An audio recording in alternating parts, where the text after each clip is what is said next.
Mm-hmm. Welcome to the podcast. Besides the fact you hear a gay man humming in the background, which would be Galactic. Welcome to the podcast. Not me. How have you guys been? It's been a week, essentially, except for you two. I've been in here last week.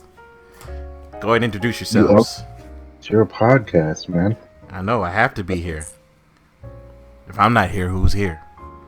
And also, if you probably notice a cam of me skinning my Xbox. I have Xbox skin, so you know I'll be doing. I wish I could see that. I don't see a thing. Yeah, because I didn't put the camera up on what's it called.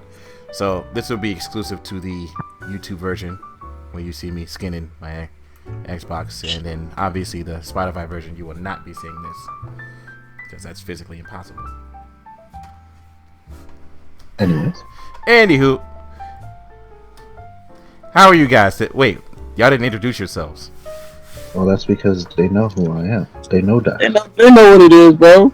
I don't know you. The Kaido of the Gucci's. Ugh. And Mr. Carnage. Ugh. Those both super gay names. Like, ugh. How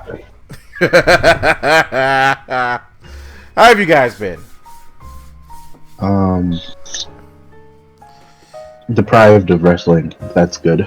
From WWE. You said what? Deprived of good wrestling from WWE. Oh yeah, we were gonna main roster specifically. We were gonna get into that. First thing I want to talk about this week is Jey Uso again. What the fuck? I think they're starting to fuck him up. I really do. What didn't you like that they did recently with him? So what's the point of him always getting beat up? It's starting to be a thing. He's just getting beat up. He's been getting beat up for a while, and I'm sick of him beating talent. Hello? I think they 2 weeks. You said what? Say again? A show, like 2 shows where he really got beat up. Yeah, I don't like it. Like he got beat up on what's it called? And he got beat up on Kevin Owens beat the shit out of him last week and this week he got beat to shit. But I was just like, But this week wasn't his fault though. Like this week was Roman Reigns. Roman Reigns is just a crackhead, bro. Yeah, Roman Reigns is. I like what they're doing with Roman. I'm not gonna lie to you. I like what they're doing with him. Yeah, so the Jay's character is just to build Roman at any cost. So everything that happens to Jay. Right now, he's like, I see it as they have Jay in boot camp. Yeah. And they're not gonna fully utilize the Usos until the other Uso is back. Then they're gonna turn them into an actual stable and have them get the tag team championships. Exactly. I see. I like that idea. Okay. It's the waiting game. Okay, because this waiting game is taking an awful long time of getting there. Oh man, that's just 2020. I think he has a 6 months rehab injury. I forget what happened to him. What happened to him? I really don't remember. Oh, okay. It was something in his foot. His not his foot, but his leg. Something like that. I think it was his knee. Yeah.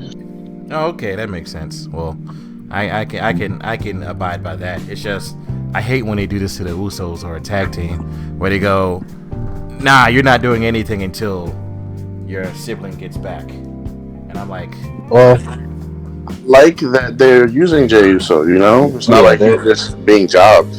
Yeah, they kind of have to use him now.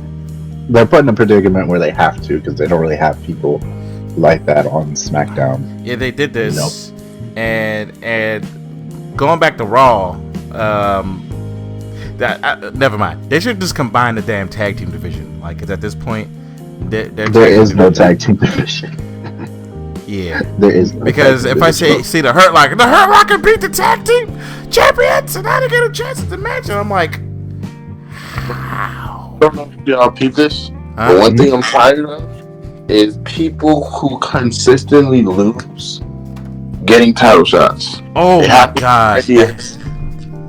Randy Orton lost to Drew McIntyre, like literally, like what was it, 3 times in a row? And then it had to be more than that.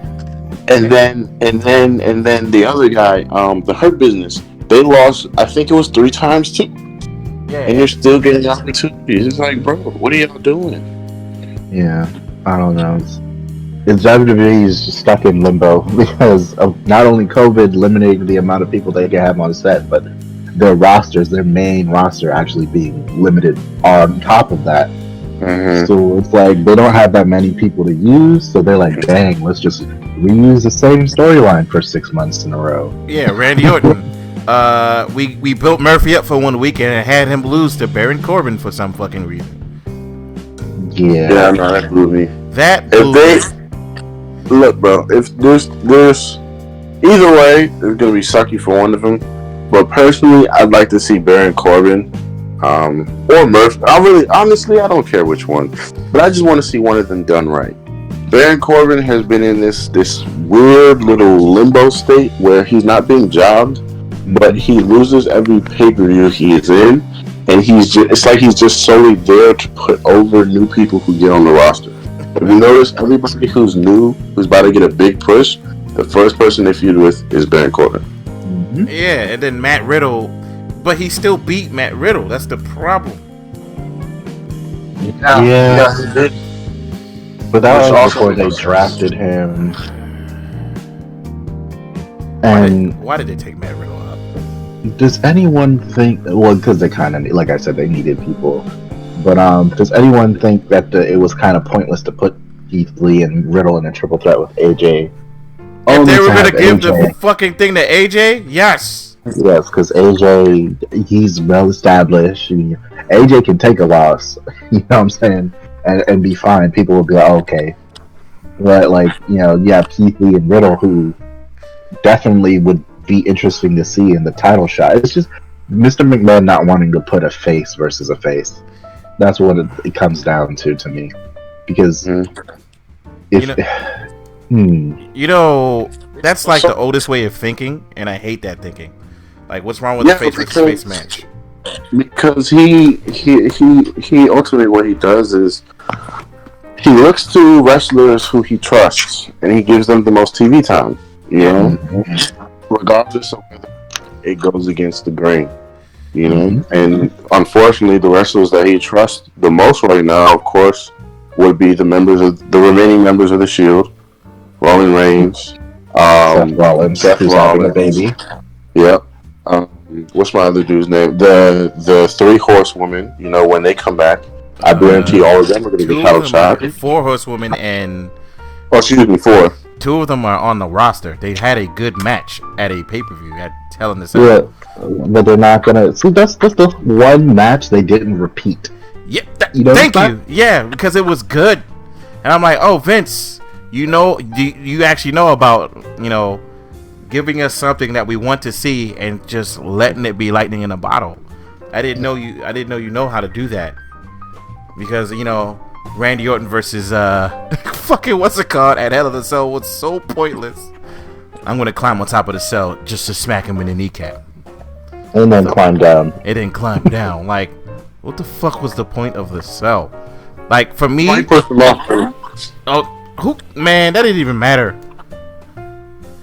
That didn't even matter. That spot was so forced. It was like an obvious spot to the point where I was like, somebody's gonna fly through the table because of how they're climbing down the goddamn ladder. And you know what I noticed? I don't know if you guys peeped, but they cut certain holes on that side of the cell to make them bigger. Yeah.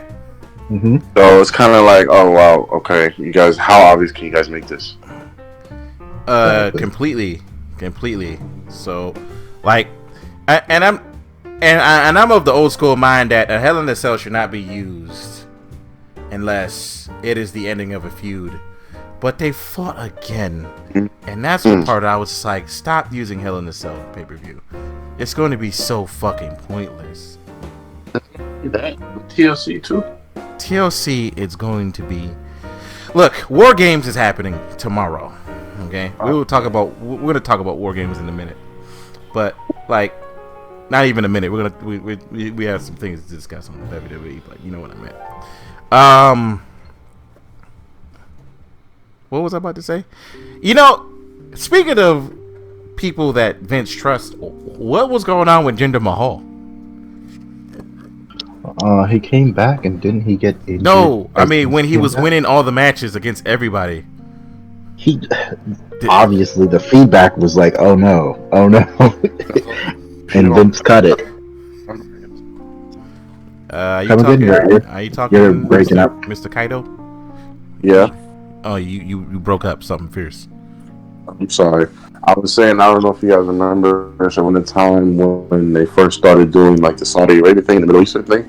Yeah, they gave him the title. That is also part of it. Yes. Yeah. Apparently, somebody doesn't know that Saudi Arabia, and India are not the same location. Yep. So, What's Vince McMahon?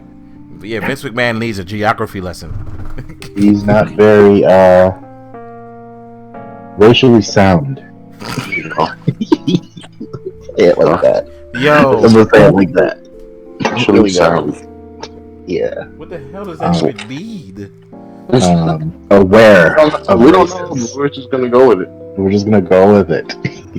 Okay, but Yeah. said that man is not racially sound. I think that sounds like you're just saying he's racist.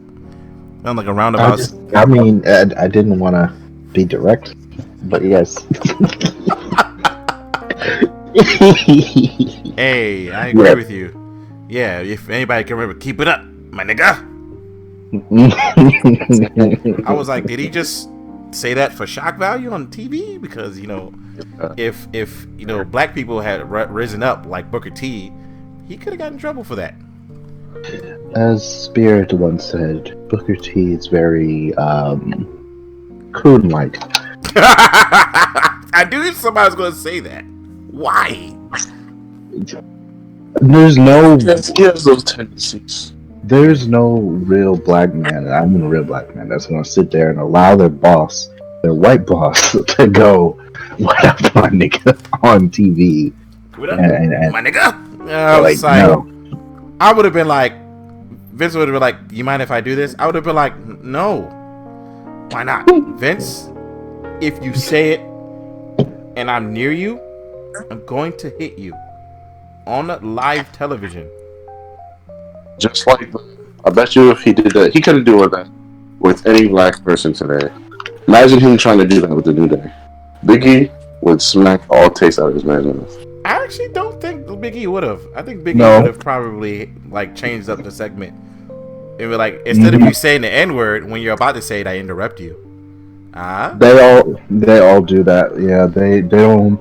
The New Day, it's like they know, right? What they're doing is kind of like stereotypical, but they're doing it. I don't know how I'm trying to say this, but like they change shit to make it less racist. There we go. Yeah, remember when they started off, they were a church. They were a church when they started off, and then they worked it into their own thing. Yeah, they worked it. They had to work it because it was a church movement at first, and then by the way, just to mention, the WWE has a great special right now on the New Day. The best of New Day is freaking fire. It has all of their great matches on it. I watched it yesterday and I was brought to tears. Yeah, because the New Day know how to work good matches. Their match at Hell in a Cell was actually really good. I mean, not Hell in a Cell, Survivor Series is really fucking good. With Street Profits, made you believe they were, well, not believe, but it just showed off the Street Profits talent. Yeah, and the Street Profits did fire in NXT. Mm-hmm. Oh yeah, I'm done skinning my box. Speaking of Street Profits, I'm gonna jump to Bianca Belair. How do you guys like her use right now? All right, I'm of two minds. I'm of two minds on that joint. I'm gonna let Kaido speak. All right, so I personally love Bianca Belair. I love everything about her. I love her character. You know, the whole EST thing. I think that's very clever, very smart. But more importantly, she needs to work on the mic skills just a little bit. But natural mic skills, she has that, right? She just needs the right feud.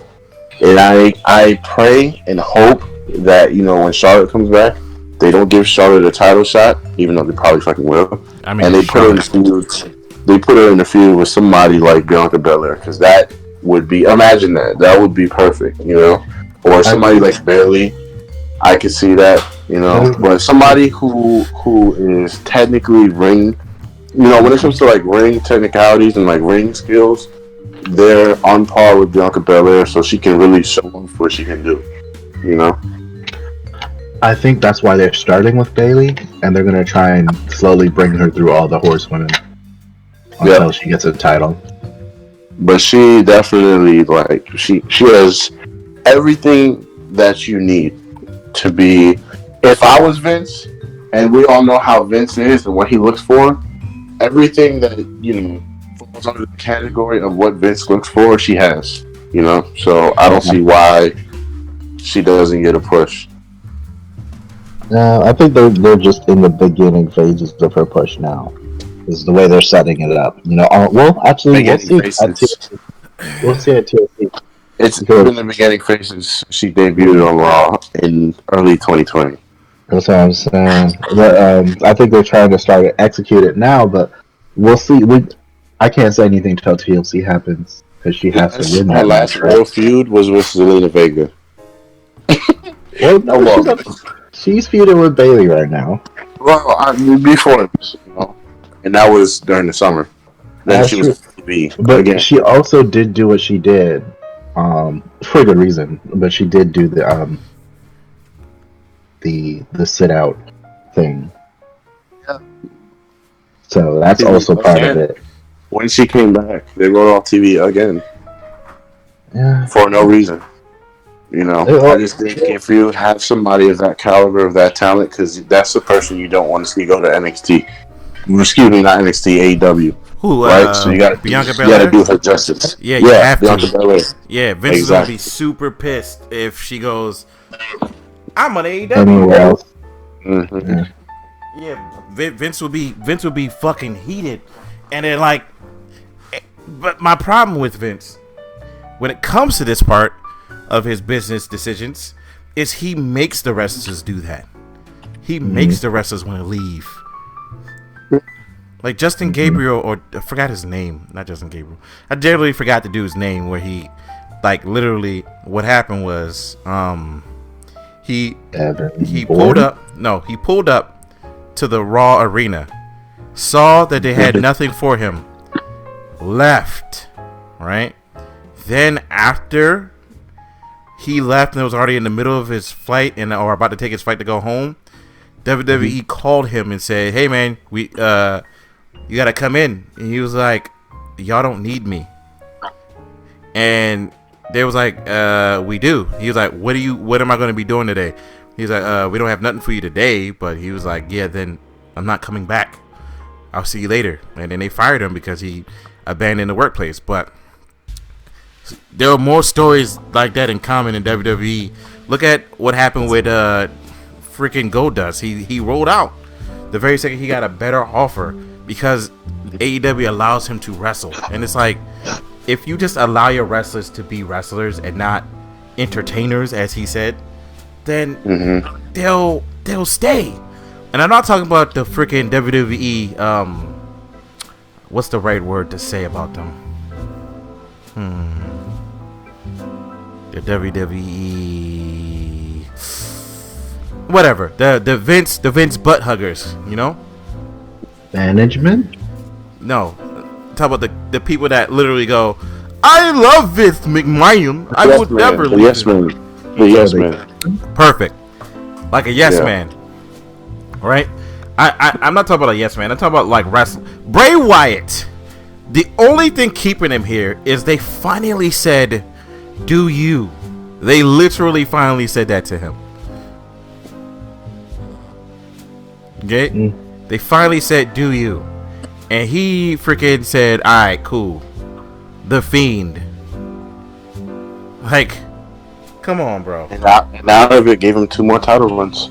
Yeah. The only problem is they need to really stop with the they need to stop with giving him the titles because it's officially pointless now. I think he has a good what's it called right now? Just a good storyline. I think they just need to, I don't know, give him more people, direction, and yes, just everything. They need to give him more to do because obviously he's working, right? So he needs more to do. Yeah. People are invested in Bray Wyatt, so just give him more TV time, especially with Alexa Bliss. Alexa Bliss, she's actually doing a good job. Yeah, she's doing a fantastic job. It's just weird for me. I'm sorry. It's just weird. It's just like, just a year ago, I didn't like you in the ring. Now that you are, with Bray Wyatt, I can tolerate you again because you're not annoying. I'm not gonna lie. She wouldn't do Sister Abigail though, because it just looks weird. Hers looks so fucking weird. She's too short to do it. It doesn't look right when she does it. But it's high praise. It's not every day someone gets, hey, who's up next? Taker. Undertaker goes with the Fiend, man. That guy has it. He knows what he's gonna do. He doesn't do that for a lot of people, and I think that's just a big deal. I don't know if you guys heard or saw that interview. The Undertaker was like, "Yeah, I think the Fiend's up next. Like, they need to go all in with him." Yeah, but this is Vince McMahon we're talking about. I think part of it is too is that WWE, and like you said, I think this is part of Vince's problem. But when he gets a good gimmick, and we've seen it all the time, when a character has a good gimmick and they're older, he somehow finds a way to turn that gimmick into entertainment. Which is dumb. It's like, yo, because that gimmick was used for storytelling at first. For the purpose of telling a story. It wasn't used to get some laughs. Or be on joke time, basically. Yeah, I'm gonna say this right now. If he gets Dexter Lumis, we're probably gonna get another Big E Langston when he talked the first time on the roster. Don't ruin Dexter Lumis, man. That's all I care about. There's a few people on NXT that I hope and pray don't ever get pulled up. Like literally ever. Gargano, Ciampa, the entire Undisputed Era. There's a few people that I hope just doesn't get put up because Vince is gonna give a fuck about them and they're gonna be jobbed. Yeah, because you already know. And while the Undisputed Era doesn't get Undisputed Era doesn't get too many W's anymore, I still love them. And they're still good. Yeah. And they're one of those teams, it's like what you said with AJ Styles. It's one of those teams where they can take a loss and be great, and be fine. Because we all know what they're capable of, All they need is one, and not even good push, one decent push, and they're back on top, because they're that over and people love them that much. And they're that fucking talented when it comes to wrestling. Yeah. It's unfortunate. That's all it is. Yeah, it's a whole list of nonsense when it comes to that nonsense. What else? I literally forgot what I was about to say. God damn it. I hate when I forget what I was about to say. But I'll remember it in a second. But yeah, The Fiend, I honestly think he can be built up to be the next Undertaker. They just need to do something completely different with him. When I say different... Well, that's the thing, though. Don't try to turn him into the next Undertaker, because I think that's where they would go wrong. There's only one Undertaker. Exactly. That's why I said, do not give this man a streak. Don't do it. Don't do it. He gotta. Honestly, bro, the best thing for them to do, like you said earlier, is just let him do him. Yeah, But once he's doing him, and once he's in his groove, You know, when it comes to it being in these feuds and stuff like that, don't bury him. Yeah, because he's going against Randy Orton, and I'm going, oh, let me guess. You're going to lose to Randy Orton. Oh man, don't do that. Don't say that. See, because Randy's had a great year. I think what's going to come out of this, of course, some of the best promos, but I think what's also going to come out of this is the Fiend getting a push again. Because Randy doesn't need another win for the year. He won the championship. He's now top. I think John Cena. He won that championship in the worst thing. It was so bad for me. I was like, why did you give him the belt? Yeah, they didn't need to. If they're only going to give it back to McIntyre, they should have just kept it on McIntyre's hands. I feel like they're going to run They were gonna run a Randy program, but they decided against it. Mm-hmm. Yeah, because of Survivor Series, they needed somebody who fit. Wasn't a heel. Roman Reigns. Mm-hmm. Yeah, they had a good match. Yeah. They had a decent match. Yeah, it was a good match. It wasn't match of the night. Roman and McIntyre. Yeah, it was a pretty good match. Better. Nah, yeah, you're right. It was decent. It was decent at best. It was not the best match of the night. Oh. The best match of that night, Survivor Series, was definitely the Street Profits in New Day. Yeah. That's facts. And I don't know how many times, and this is my gripe with breaking up that stable, because I'm not gonna lie, you are lagging something fierce. Can you hear me? Yeah, now I can hear you. Man.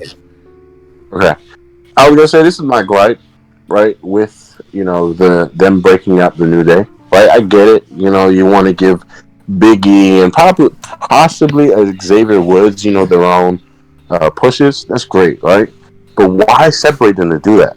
And even furthermore, if you guys really if we really sit back and look at it, how many over the past since 2014 the New Day was formed?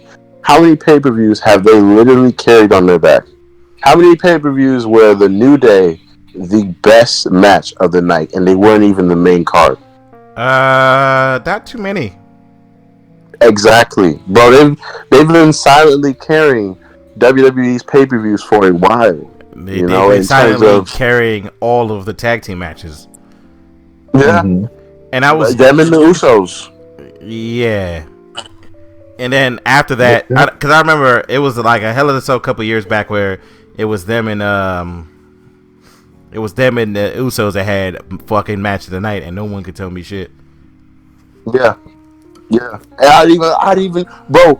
What's crazy is I don't even remember the rest of those matches that night. I just remember that one. If I can recall, wasn't that one of the pay-per-views with Roman Reigns versus? No, that can't be. Don't say versus Brock Lesnar. Was that the one with Roman Reigns versus Braun Strowman and it had a disqualifications? With the Ayo, so forgettable. Ayo, it's sad, right? And I'm sorry we keep jumping around here. When no disqualification matches end in disqualification, I think that's when they ran out of ideas. Oh, we're gonna have this fucking match that genuinely is a no disqualification match, and I'm gonna end it with a disqualification. Yeah. I think it should make no sense. The first person I seen this SmackDown, I think he was the first person I've ever seen get DQ'd that way. You said who? In a tag team match. Roman Reigns was the first person I seen DQ'd in a tag team match for not staying outside the ring. Not too long. Yeah, I'm not gonna lie to you. Not for me. It's he's like one of many, but it's always used to tell something like a story. It's always used to say, "Hey, man, this person's either a super bad guy or this person hates this person that much." You know what I mean? It should never be used every fucking day. Yeah, I mean, I also just my bad for giving Vince some ideas. I apologize. Give him ideas. Yeah, give Vince McMahon ideas. I don't need to be giving Vince McMahon ideas. I'm sorry. He don't listen to you. He don't listen to nobody. But he takes shit ideas with his writers. He will take a shit idea from his writers. Because writers are yes men. Yeah, Exactly. they are all fucking yes men. He said that himself. Who? Vince McMahon said they were yes men. You was talking about the wrestlers. Y'all realize most of his writers used to be wrestlers? You know, that's the funny part. Devon used to be, Devon is a writer. Yeah, so Devon sucks. Yep. Devon sucks. Who else sucks? Everybody. Freaking Bruce Pritchard sucks. Freaking what's his name? Dog, there's so many fucking wrestlers that suck. No, I mean not wrestlers, joints that suck, bro. And they're trash. They're trash at the job, son. I feel like if I were a damn WWE writer, I would be making the most fire. You know what it is though? I feel like they'd be making good storylines, and then just Vince McMahon's like, No, it's not funny enough. Call him Sparkle Crotch. That's what I really think it is. Because if you look at the three writers NXT has, being Triple H, Road Dogg, and Shawn Michaels, look at what they put up. Look at what they produce versus the team, the literal team of writers Raw and SmackDown has. mm-hmm. Yeah, and it's sad that multiple people can't write a decent storyline. It takes a while. It takes a while for them to finally write something proper. They need to just give these wrestlers control over their shit again. Oh, kind of like AEW. And just give them a list of things that they cannot say in a promo and let them run wild.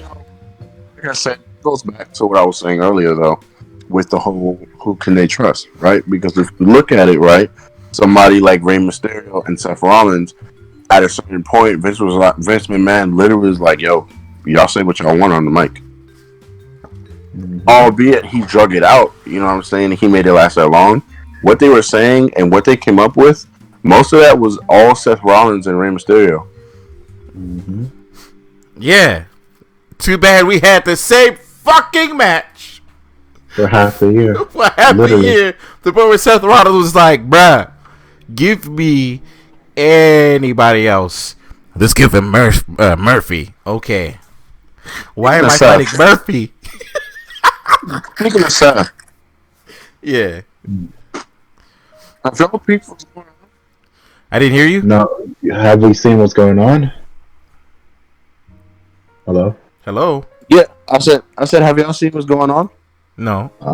What do you mean? So, over the past, I want to say since from Survivor Series, so like, what is that, like a week, 2 weeks, whatever? Mm-hmm. Seth Rollins, first off, sacrificed himself. I don't know if you guys remember that. Yeah. Yeah. In the beginning of the match. And this past Friday, he wasn't on there. Yeah. It's Becky Lynch, she's pregnant. Oh, that's why. Yeah, bro. Oh, she's about to have the babies, huh? Yeah. That was a part of his gimmick. Okay, alright, that makes sense. Yes. They kind of just did that as a way to write him off for now. He's going to be back in a couple weeks, but she's pregnant, so he has to be at home.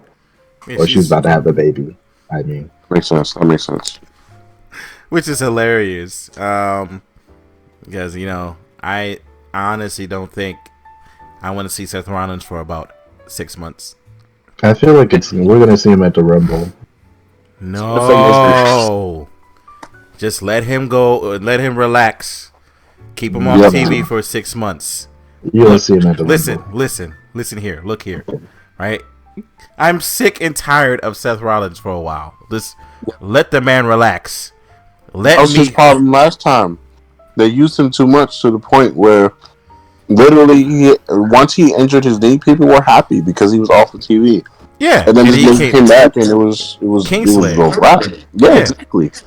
Yeah, like people keep going. He's gonna come back as the Kingslayer, and I'm like, Kingslayer against who? And who's the king that he's gonna slay? Triple H? Yeah, I'm like, Triple H better not get in that fucking ring. That's what I'm saying. King Corbin. Okay, that is another thing I want to talk about with Corbin, son. And me and Gucci Baducci, or Gucci Tucci. Oh no! All right, I'm gonna call him Gucci Tucci from now on because he's Tucci made. Anywho, me and Kaido had a conversation about this one time when I was driving him. We were going to work.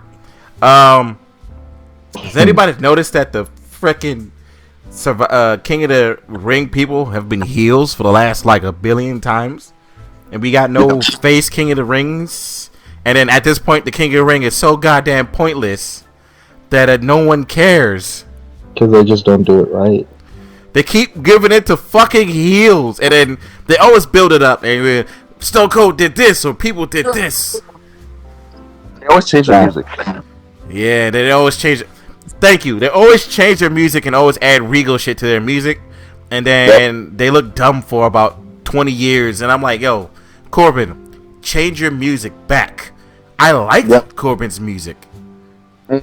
I like the band that's playing his theme. I like them. So what bugs me is when I hear nonsense and I hear the regal music. I did the same thing when it's Seth Rollins' theme. I'm like, yo, that needs to change. And I'm doing the same thing with when it came to Ricochet. You heard the bullet sounds, and then I was getting super pissed when McIntyre had the sword clashing in the middle of his journey. I was like, yo, you don't need this. This is not necessary. Yeah, what's his name needs to damn. Oh yeah. How do you guys think about what do you think about Biggie's new theme? It was Wale. It was okay. You say again?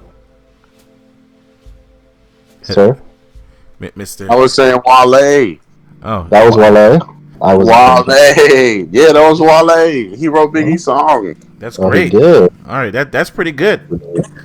But I like his old theme a little better. I still like it. Hating. I like his old theme better.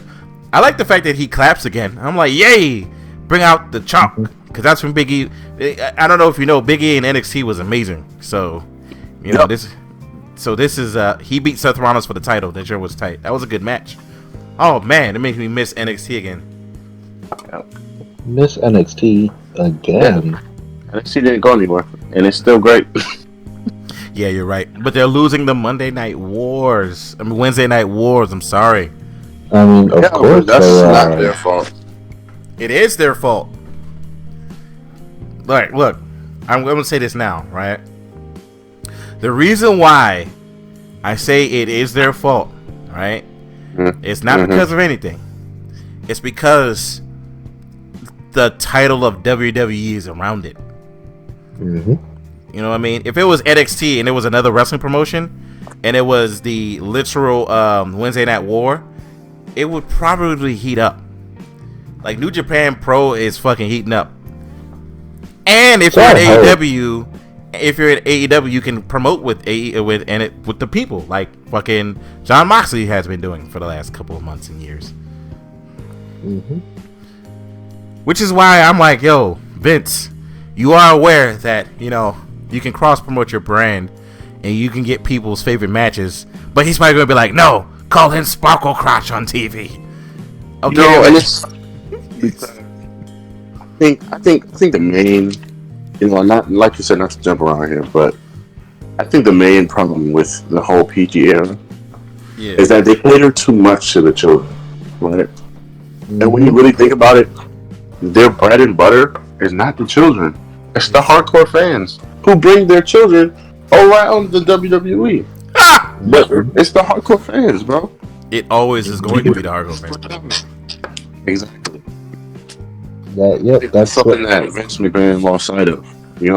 Back in the 90s, he was catering to the hardcore fans like crazy. Yeah. Yeah, but money. the Attitude Era. But now he's just like, yo, I like kids, so no one gets to do this, and no one gets to do that no more. And it's like, Vince, look, I'm an adult man. I don't have kids. Even the the early 2000s, late 2000s, ruthless aggression era, where that was fire, bro. Legacy, Randy Orton, Cody Rhodes, Ted DiBiase, Batista, that all that stuff, that was fire to me. I'm not gonna lie to you. There's a good part about there's a good side of the ruthless aggression era, and then there's the shit side of the ruthless aggression era. Towards the end. No, period. You want to know why I don't like the ruthless aggression era as much as I like the Attitude Era or the eras before that? Fucking John Cena. Mm. But towards the beginning, I really liked John Cena, and I really liked him during the ruthless aggression era. Oh yeah, no, beginning of John Cena's career, amazing. And then you realize something, and you probably, in fact, I wish you was at the watch along. You would have heard something that me and Galactic talked about, and that was the win-loss ratio of a bunch of wrestlers. John Cena had a fire win-loss ratio. He barely lost. Yeah, just for the sake of the podcast, bring up his ratio. And before he tells you what his ratio is, I need you to take a guess, Mr. Kaida. Mr. Kaida, I need you to take a guess at his ratio. Oh, Lord. Because it's actually wild. It puts everything into perspective once you hear what his ratio is. Hold up, let me go get back. Let me find out right. Yeah, I really want to hear that. Oh. Yeah, no, take a guess while he's looking it up. Can you guess? Really can't. Because he's wrestling so many matches. Yeah. But can you guess his total WWE, WWF win-loss ratio? Maybe I don't even know, bro. Maybe I don't know, maybe 500 to I don't know, maybe 500 to 30. I know it's gonna be something crazy. Insane. Yeah, just go ahead and let him know what the ratio is. John Cena's win-loss ratio is 1,053, 58 draws, and 268 losses. Wow. 93 wins on pay-per-view, 65 losses on pay-per-view. 960 wins, or percent of his wins, 960 wins off of pay-per-view, 203 wins on pay-per-view. 200 losses, 203 wins off. I fucked it up. But yeah, his pay-per-view win-loss record is also fire. This is his whole career, though. By the way, just from start to end, that's only 200 losses. Yes. How many years is that? That is multiple years. And mind you, the Ruthless Aggression era started. So he has a WWF record in that whole number, which is 3 wins and 2 losses, and then the Ruthless Aggression era started picking up. So now John Cena has a total of 1,027 fucking wins in WWE and 247 losses. He has in APW 2 wins, no losses. HAW, he has 2 losses. OVW, he has 21 goddamn wins and 17 losses. And then his record is fucking it's fire. That's why I hate the Ruthless Aggression era. Everybody forgets that John Cena was on every goddamn pay-per-view in every goddamn match and did not lose. Like cripes. I really didn't pay attention to that. Oh, that's why I didn't like it. A lot of people were like, Ruthless Aggression era is okay. I mean, and I'd be like, you mean the John Cena era? Just say you probably noticed that. And that's probably part of the reason why he's not on TV no more, or why he doesn't want to come back. That's not what I heard. That's not what I heard. But what did you hear? I heard that he wants to come back, but it's just he's busy, and I'm like, he's a Hollywood guy now, so he's been playing for so many movies that he's too busy to come back. Yep, he's in the same chair that Rock was in a couple years back. Yep. Yeah. Yep. Also, Roman Reigns' record is almost on par, by the way. Do you want to know what What it is his record? 714 wins and 283 losses. Bro, what? Oh, Wow. no. What's Seth Rollins' record? Seth It's Rollins. got to be worse than that because he was healed for a lot of the time. Seth Rollins. Hold up, let me click on John. But he was still winning. He had a lot of hot losses as a heel too, though.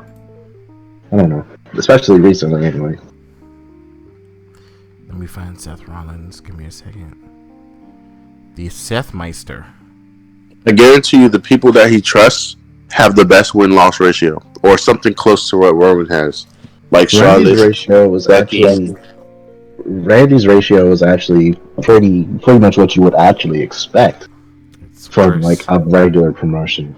It's actually terrible. That's what I'm saying. That's what you would expect from like an actual. Well, he was, like you said, he was here for most of his time, and he wrestled John Cena a lot. Yeah, dog. Speaking of that, I'm glad you said that. Before I get to that, you're just hitting all the trigger words. Seth Rollins has 695 wins and 700 losses.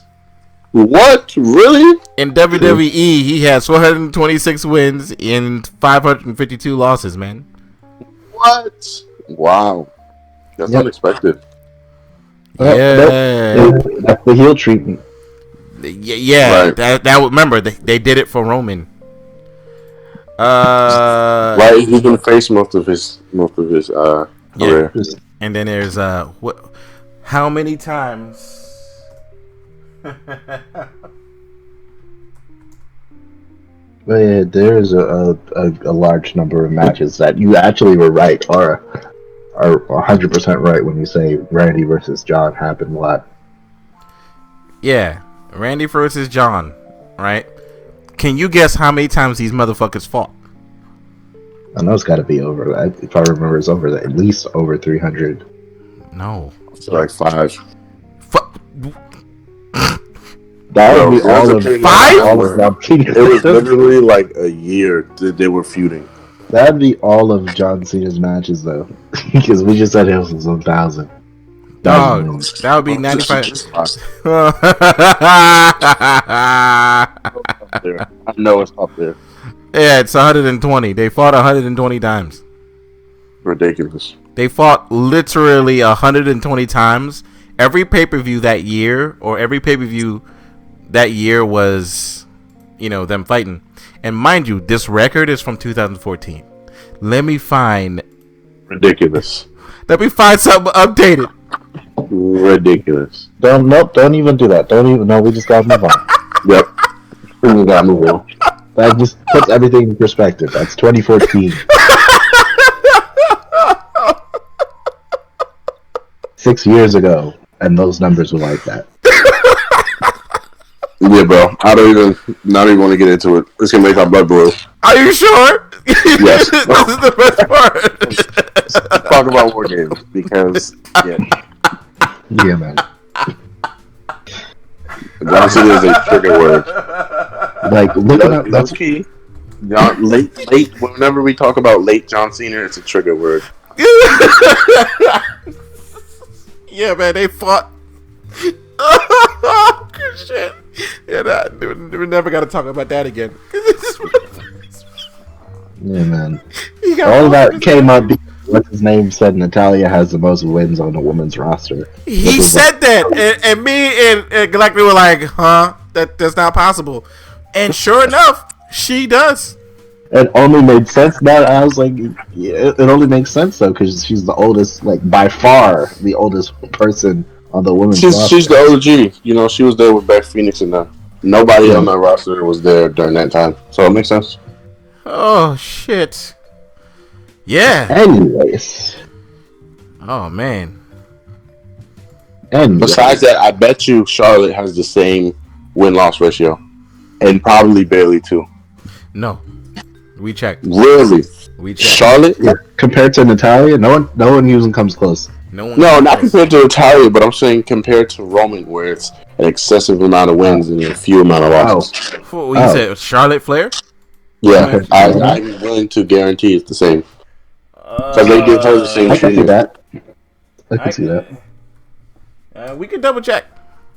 Her and what's the other girl's name? Bayley. Bayley's record is actually quite average. Really? I feel like her record should be negative, if anything. Yeah, but over the past year, she's won. She's lost like maybe 3 matches over the past year. Charlotte's record is 345 wins and 258 losses. They're surprisingly average. Wow, that's crazy. Yeah, that's really crazy. Yeah, her pay-per-view record is 30 wins and 19 losses. What? Wow.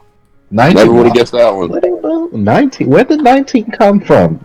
Right, exactly. It must. They count NXT too, right? Yeah. Mm-hmm. They don't separate the pay-per-view. There was a long time in NXT where she wasn't really. She was like in a limbo, so that makes sense. But when you talk purely main roster, I'm pretty sure that ratio is lopsided. What, just the main roster for Charlotte? Yeah. That ratio's gotta be wild for Charlotte. No, it's 271 wins and 181 losses. Oh, that's crazy. Yeah. I feel like Charlotte always wins, right? I don't know. Maybe that's just for real. Especially after she beat Asuka, bro. That's when I gave up.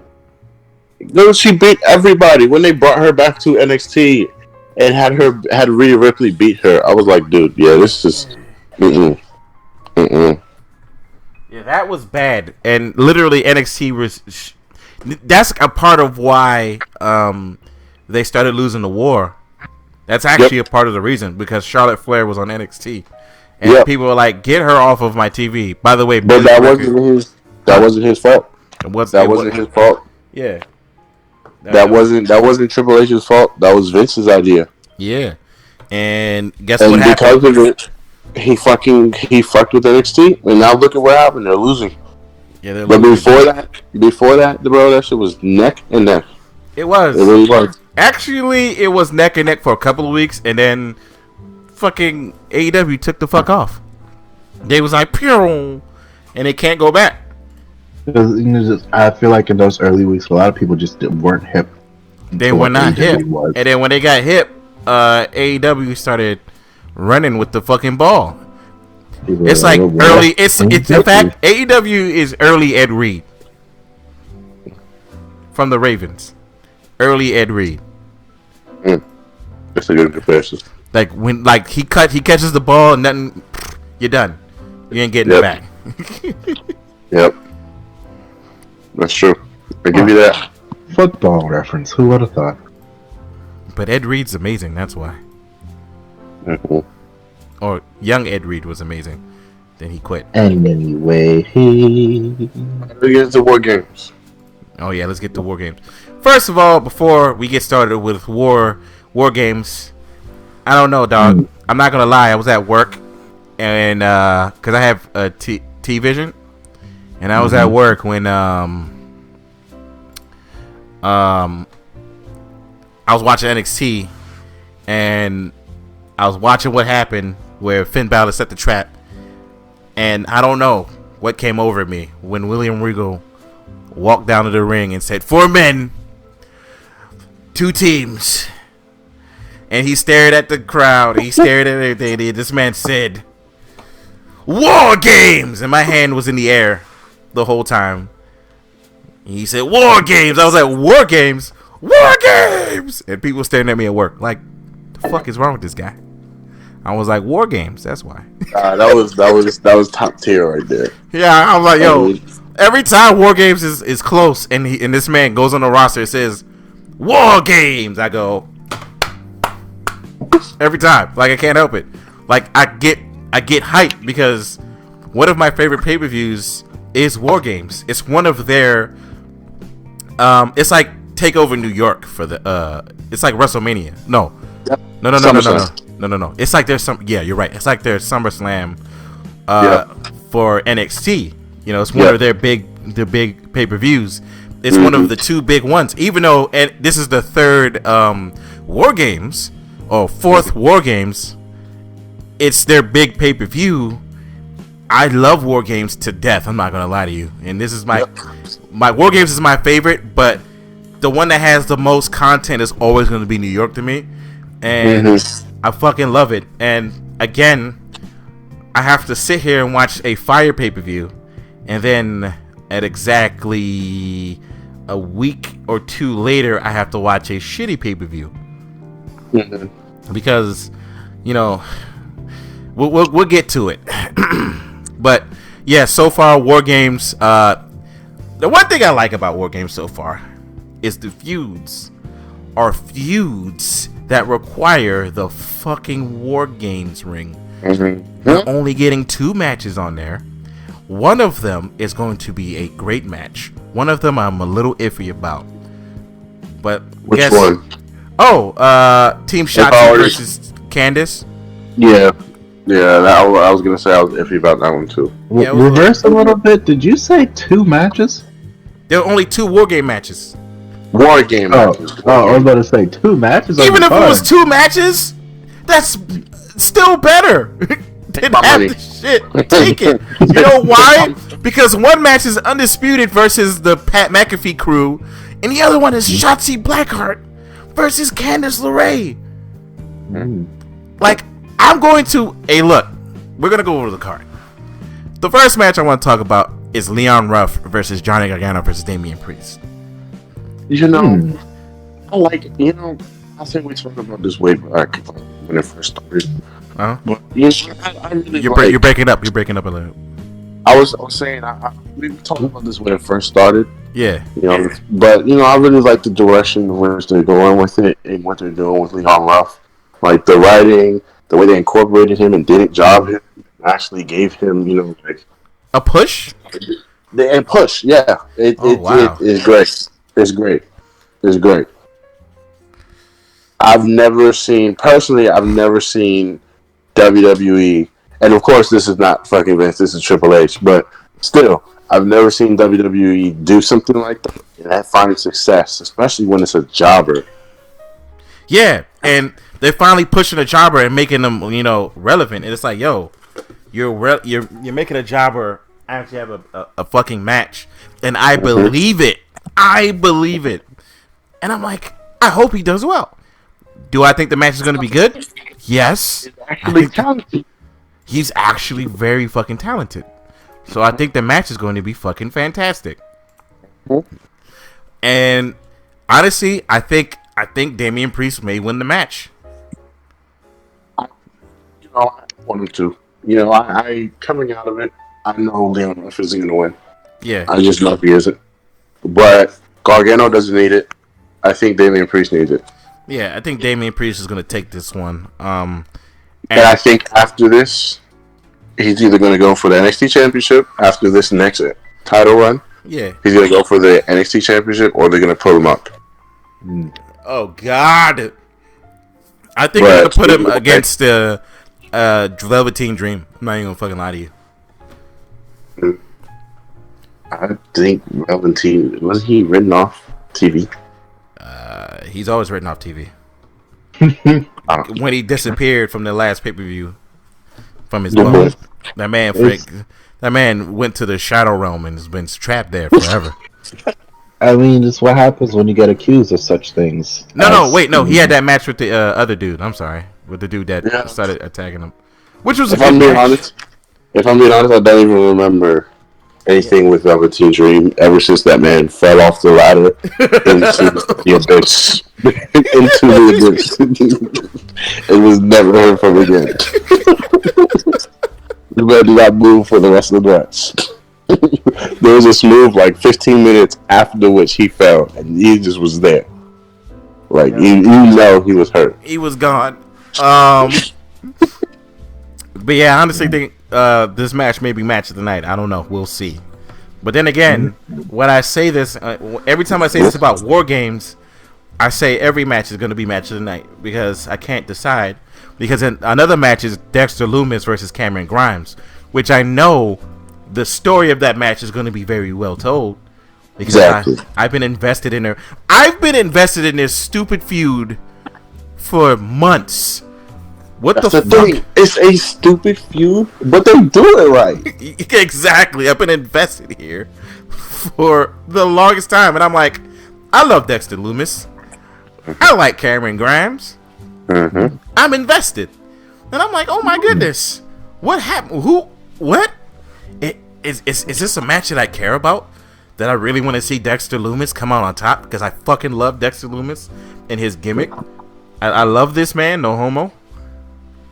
Like complete. Like I really would like to see him more on the roster, but I do like No. What was I about to say? I do like the fact that Dexter Lumis is barely seen on the roster sometimes. I like that. Yeah. But I think that's a part of his gimmick. Yeah. It's just like what's my man's name? It's how what's his name was supposed to be. It's how Elias. It's how Elias was supposed to be. Remember when he first came out and he was that drifter that played guitar and he didn't really talk? Yeah. That's how Elias was supposed to be. How Dexter Lumis is now. Yeah, you're not wrong. Pretty much. And like for me, Dexter Lumis, like just keep that gimmick up. Like he doesn't just be like OJ, no Orange Cassidy, you know? Yep. Just fucking keep your gimmick. Yep. Because he's over. Exactly. Orange Cassidy has been in 2 great matches in the last couple of months, and he's If it still ain't a gimmick. If it ain't He puts broke. on great matches. The dude could wrestle. Hey, Duke can't wrestle, but he's also a joke character. But he can still wrestle. And I was like, that's why I was like, yo, if Vince ever had Orange Cassidy, he'd probably turn into Apple Juice Bro or something. Like, what the fuck, bro? Apple Juice Bro. He probably turned. That's what he turned him into, like Apple Juice Magoose or something. Because you know Vince has no sense of humor, or he has a shit sense of humor. I'm sorry. His humors are true. Our truth is can actually be funny though. But that's not even his humor. I take it back. It's actually R-Truth's humor. That's the only reason R-Truth is still around. It's because he actually likes R-Truth. I think he's funny. Because R-Truth is a yes man. No, because R-Truth, he thinks R-Truth is funny. He just lets R-Truth does what he does. Yes man. You want to know what R-Truth's record is now? I don't even want to know. Just no. We're not talking about this. No, we're not doing this. We're not. No, we're talking about. If R-Truth really cared about his fucking career at this point, son, He does. he does not. Because if you look at R-Truth's record for WWF alone, it's 45 wins and 37 losses. Oh, he was in WWF. Yes. And WCW, and people don't remember this. And TNA.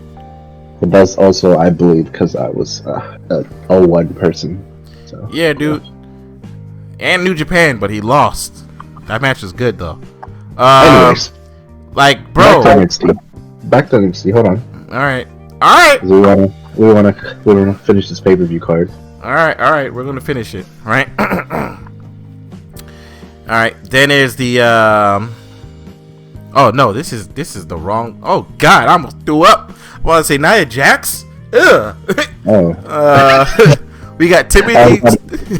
We got Timothy Thatcher versus Tommaso Ciampa in a match that I think is going to be technical versus. I don't know. What were you about to say? I was gonna say, I feel like there needs to be a little bit more promos, just within this feud. Yeah. I feel like there isn't really that much promos. I feel like it's just like really there hasn't been a war of words. Yeah. There hasn't been that much talking. Yeah, but Tommaso Ciampa has kind of been like, yo, I put the whole roster on notice, and he came out to confront what's his name to let him know that I'm the top dog around here. And I wish, I do wish that the match. I am more interested in the match. Yes, it is. It's not properly built up, and that will be kind of annoying to me. But this match is still going to be better than. Hold up. Nia Jax and Shayna Baszler versus Asuka and Lana.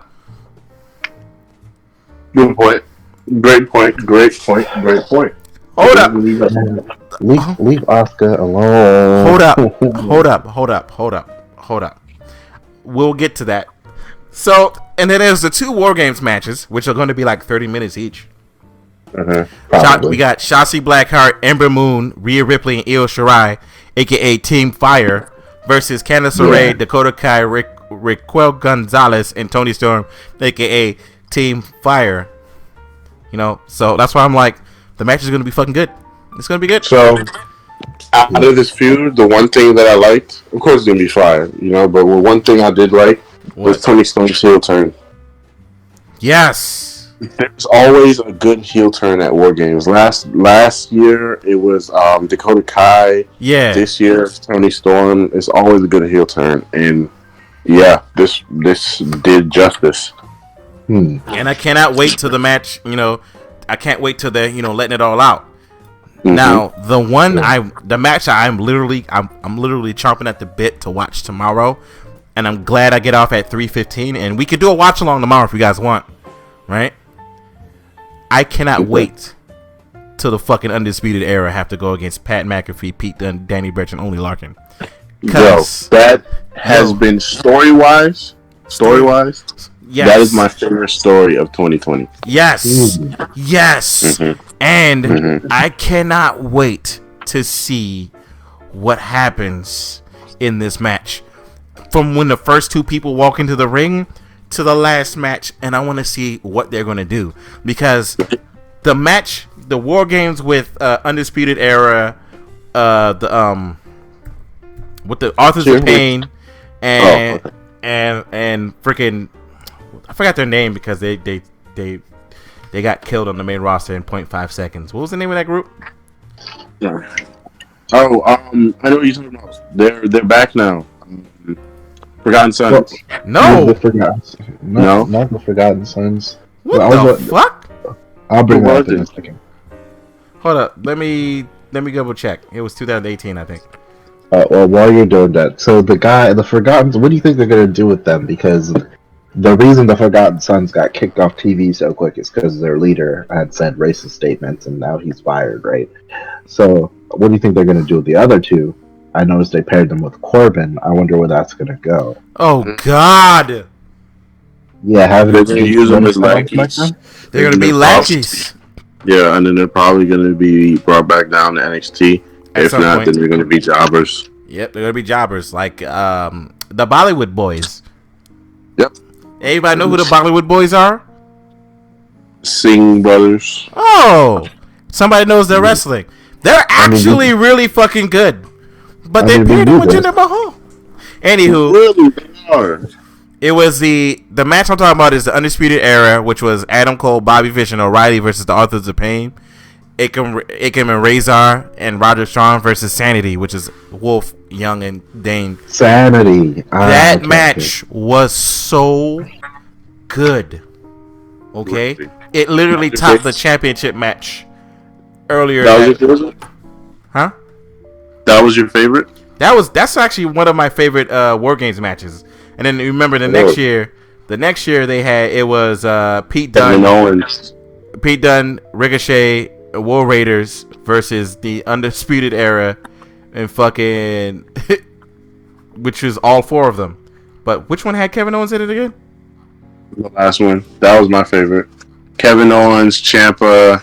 Oh yeah, that match was fucking good. Yeah, I think Damian Priest. No, it was Dijakovic and Keith Lee. Yeah, bro, that match already. Like when Keith Lee and Dijakovic was announced, I was like, you know that match is gonna be good. Then I watched the match, I was like, wow, I was completely fucking right. When Ciampa hit the air raid from the top of the cage, I was like, yeah, this match got it. This was. I remember that highlight. Yeah, that was my favorite match. Yo, that match was fucking amazing. And now we're about to get a match tomorrow, in which I'm not even going to think about work tomorrow. I'm just going to be like, undisputed. And I'm going to be like, War Games all fucking day. And people are like, what you about to do? Watch War Games with some popcorn and an erect penis, obviously. No, All right. none of that. I'm not gonna lie to you. Every time I watch War Games, my nipples get hard and I get an erect penis. Nope. Next topic. Okay. Final thing. Do you guys know the matches called so far for TLC. TLC? Besides that women's match, I know it's Roman versus KO. versus That's the main Kevin one. Owens. That's going to be the good match of the night. And probably Drew McIntyre and AJ Styles. But do we know the rest of the matches? Well, I think you just said Lana and Asuka versus the meat steaks. And we got Sasha versus Camilla. Yeah. You're gonna get Bianca versus Bayley as well. That's probably going to be a good match. Probably gonna get what's it called? Sami Zayn and what's his name? And Danny Bryan. That's actually going to be a good match. Okay, all right. So they have decent pairings, but the stories behind these matches aren't good. Yeah, like why is Nia Jax and Shayna Baszler going against Asuka and Lana? Oh, because they beat him on Raw and Lana was the sole survivor. And I'm like, Lana didn't even do anything. Oh my goodness! Why is this girl? Bring her down to NXT, bro. No, just stop her from fucking wrestling. She went from a manager to wrestling, and it's been a shit. It's been shit. She's not a good wrestler. The wildest burial. How you get fucking tabled for like months, and then next thing you know, she's getting pushed. And I'm like, Vince, having someone get tabled and then bringing them into the main spotlight does not make them good. It doesn't make people want to. It doesn't make people want to go to them. It makes them. It just makes them look dumb. The burial she was seen. And now you did all that work to bury. Literally, you put in work to bury her. 9 weeks worth of best. And now you want to give her a title shot. Like, bro, why should we be invested? Why should we be invested? Literally, you literally went out of your way to bury this woman, right? And now you give her a title shot, and we're supposed to be invested because she didn't even win a match because she luckily fell into, the right positioning because Asuka carried the match. Because the Survivor Series, she didn't even wrestle during the Survivor Series pay-per-view. She literally just stood there. Yeah, we're supposed to be invested in that. Yeah, Bianca Belair was good, which is one of Bianca Belair's performance. Because I was like, Nia Jax better not come in this match and just bitch Bianca Belair. And the next thing you know, Bianca Belair is flipping this woman and throwing this woman. I'm like, fucking somebody understands that Bianca Belair is strong as shit. If that was my wife, I bet you she would have carried me down the damn altar. Like, what the fuck? Yo, Bianca Belair is strong as shit. You think I'm fucking crazy? Like, no, fuck that. I wouldn't have complained if I was marrying Bianca Belair and she walked me, she picked me up and walked me down the goddamn thing. I wouldn't have complained. I would like, see, told you my wife's strong as shit. I like that her wrestling is not just her strength. It's skill. It's skill. And I'm like, put her in a ring with a skilled opponent and see what the fuck see what happens. And I mean a opponent that doesn't have a fucking submission special. Shit. God. Or Shayna Baszler. Or just put her in the ring with fucking Shayna Baszler. Call it the fucking day. Oh my goodness. Well, her first person is going to be obviously Bayley at this point. Which is good. Yeah. I'm glad that'll be alright. I mean, it's better than fucking her versus like Nia Jax or something. Jesus. Yeah, that's true. But my dream match for her, and I think what'll give her that extra is if Charlotte comes back and she fights Charlotte, or like you said, if she fights Shayna Baszler. Those are two technical women that if she goes up against, it's going to be a fire match because of how they both wrestle. Yeah. So there's only 5 confirmed for TLC. That being obviously AJ McIntyre, Roman Owens, the Nia Jax trash tag team match that we talked about, Sasha Banks, Carmella, and lastly Fiend Orton. Yeah, I know. I'm looking dead at them all. So I didn't talk about the Fiend and Orton match because it's like Randy Orton better not win the fucking match. Period. He better not win the match. Like, at all. Like, if Randy Orton wins that match, I don't know what the fuck I have to say about WWE at this point. I'd be like, well, that was fucking predictable. But, that being said, it's time we wrap this edition of the wrestling version of this podcast up. Is there anything else any of you want to say? Hello? Hello? Hello? Oh, man. I got disconnected. Hello? Wow. Everything went to hell. Hello? Yeah, can you hear me? Yeah, now I can. The hell? I don't know. That was weird. What was the last thing you heard me say? I didn't hear literally after I was talking. No one said anything. Well, I said we know about the Randy Orton Faye match. I didn't say anything about it simply because, literally, the Randy Orton should not win that match. Period. Oh, but I heard you say that. But I was saying, how did you guys feel about the Alexa thing? Oh, what they did. I like it. Yeah. I like her new theme too. It's pretty good. I even noticed she got a new theme. I need to actually start watching these instead of just the highlights. Oh yeah, no, just type in her theme. It's pretty good. It's her old theme, but they just creep it out a little bit and make it better. But I also said it's time for we wrap this joint up because yeah. And I was like, is there anything else you want to talk about in the wrestling world before we wrap up? Mr. Caído. Hello? Yes? Yeah. I don't know what was going on. Yeah, that whole thing just fucked up. Discord went to hell. What was the last Oh, thing? I heard you guys talking about Alexa Bliss. I just couldn't speak for some reason. But I was saying, hopefully, and this is the last thing I'll say, hopefully they'll give her, as well as The Fiend, at least they'll give her a good storyline, but hopefully they'll give her another title run, you know? No. No. Or at least put her in the title picture. Give her a good feud, you know? Feud, yes. Title, no. Yeah, she can't really do much in the ring. I'm sorry, but that is correct. She is okay on the mic, but shit in the ring. Keep her out the fucking ring. Based off the simple fact that she's with The Fiend, I'd love to see that because it would make for good promos.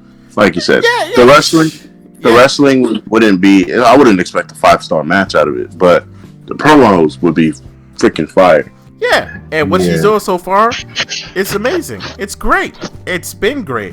Like hell. And it's weird because it's the second female that paired with somebody and got better on the roster, which Carmelo is the top person who literally got paired with R-Truth, and it's been literally got over for pairing with R-Truth. Oh yeah, I think they're doing a good job as they're technically faces right now, so I think they're doing a good job as that. And they need to keep that that space that they're in right now, which is great. Yeah, which is great.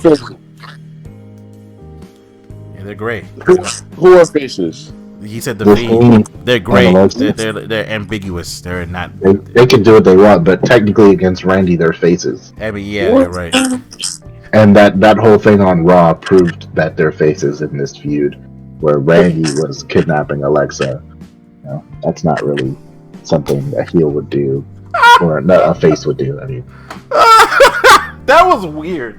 I was like, "What the fuck are you doing, Randy?" But whatever, bro. That's a gray area, Vince. You should never do that again. But yeah. I'm glad he didn't actually run off with Alexa, because imagine what that message would be. Yeah, kids, just go pick up a random lady off the street and run away with her. Yeah, okay.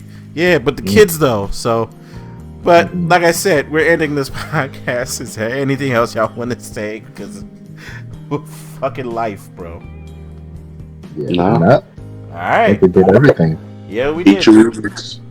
All right. If y'all want to do a watch along tomorrow, we can, and I will catch you on the next podcast, which will be gaming.